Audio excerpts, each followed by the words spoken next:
Bonjour à toutes et à tous. Nous étions intéressés l'année dernière à une équipe d'étudiants et leurs solutions innovantes conçues lors du Créaton 2020. Nous les retrouvons aujourd'hui pour parler de l'avancée de leur projet. Bonjour Marie-Lou.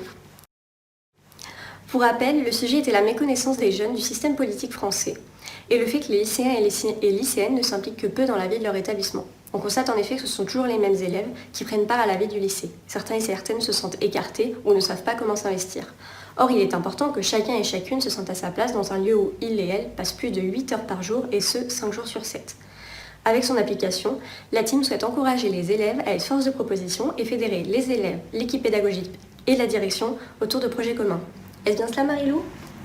Tout à fait. Notre solution, l'application Mini Citoyenneté, reproduit à l'échelle d'un établissement le système institutionnel français.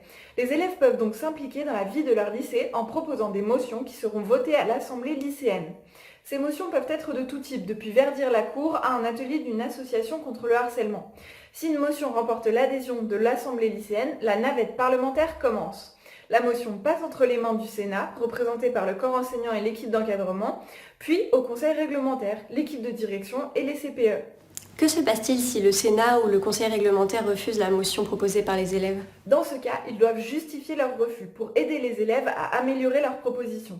Si la motion est acceptée, le conseil réglementaire s'engage à en vérifier la faisabilité et à accompagner les élèves dans sa mise en place. Ils peuvent pour cela faire appel au CVL. Il me semble que l'année dernière, vous nous aviez parlé de la présence d'une IA. Qu'en est-il ? Marianne, notre IA, est toujours présente.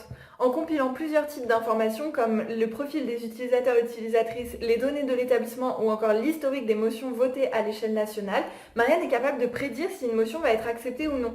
Elle peut ainsi aider l'élève à transformer ses propositions ou même en suggérer de nouvelles.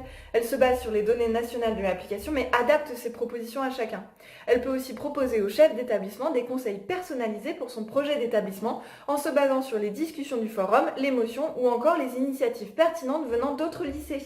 Et vous pensez que les lycéens et lycéennes vont accrocher et participer, et même les établissements de façon générale ?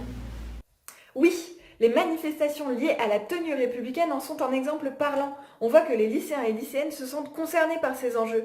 L'application peut alors être utilisée pour ouvrir le débat et créer des événements autour de ces sujets. Tout cela se fait de façon anonyme afin que chacun puisse parler sur un pied d'égalité sans se sentir illégitime. Ainsi, en impliquant les élèves dans la vie de leur lycée et en les encourageant à monter ensemble des projets qui leur tiennent à cœur, Mini Citoyenneté s'intègre parfaitement dans le parcours citoyen de l'élève et crée une véritable démocratie participative au sein de l'établissement. Merci Marie-Lou. Donc si je comprends bien, l'application permet à chacun et chacune de participer à sa façon. L'aboutissement des projets motive les élèves à aller au lycée et renforce leur sentiment d'appartenance à leur établissement. L'ensemble du projet fédère autant les élèves, les enseignants ou la direction autour de problématiques communes.